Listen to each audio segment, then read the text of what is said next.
C'est un fascisme bleu. Quand vous avez 55% des Français qui votent contre la Constitution européenne et qu'on la leur impose en changeant simplement le titre, en appelant ça traité de Lisbonne, et qu'on fait ratifier ça dans le dos des Français par les parlementaires, j'appelle ça une attaque contre la démocratie. Eh bien, les mêmes phénomènes sont à l'œuvre en ce moment au Royaume-Uni. Ceux qui sont contre le Brexit utilisent tous les leviers, y compris avec les connexions à la Commission européenne, pour essayer d'empêcher les 52% de Britanniques d'obtenir ce pourquoi ils ont voté. Patrick Monsieur Asselineau, moi je veux pas du Frexit. Ah ben ça c'est votre Parce problème. que l'Europe c'est l'union, l'Europe c'est la force.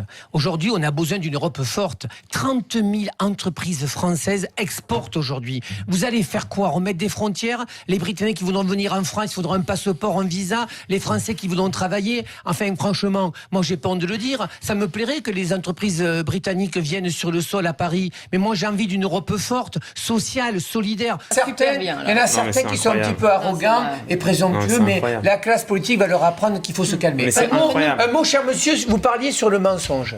Oui. On va être très clair.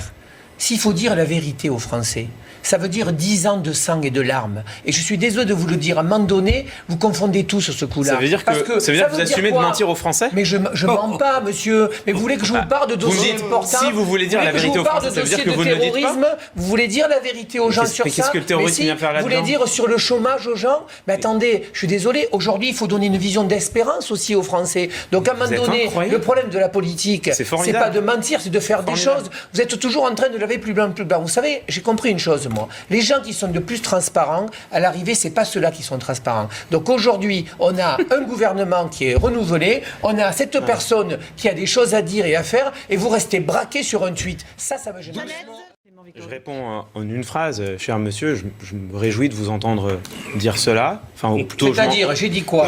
Je m'en effraie, mais je me réjouis au moins que la clarté soit faite. Vous venez d'expliquer que non seulement le mensonge ne vous choquait pas en politique, mais que de surcroît, il était justifiable quand il s'agissait de donner de l'espoir aux Français plutôt que de leur dire la vérité. Vous avez arrêté votre logiciel sur ça. Voilà, mais voilà, monsieur, on voit quel est votre logiciel précisément politique. Moi, je pense au contraire qu'il faut être transparent, qu'il faut dire la vérité et qu'avoir... Doucement à la transparence, c'est le début de la tyrannie. C'est incroyable.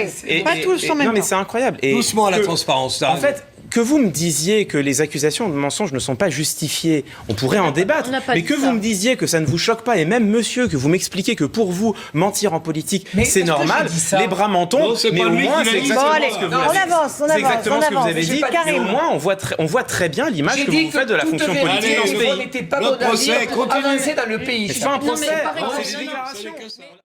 Il n'y a rien de grave. Il n'y a rien de grave. On a un député qui nous explique qu'il faut donner de l'espérance aux Français plutôt que leur dire la vérité. On a une ministre qui assume de mentir pour protéger la République, mais il n'y a rien de grave. Elle l'assume pas, elle a dit le contraire dans ce qu'on a entendu. Bon, allez, Ismaël Emelien, conseiller de la président de la République, qui fait liquer des vidéos qui sont fausses ou mensongères ou illégales, mais c'est pas grave. Il n'y a rien qui est grave.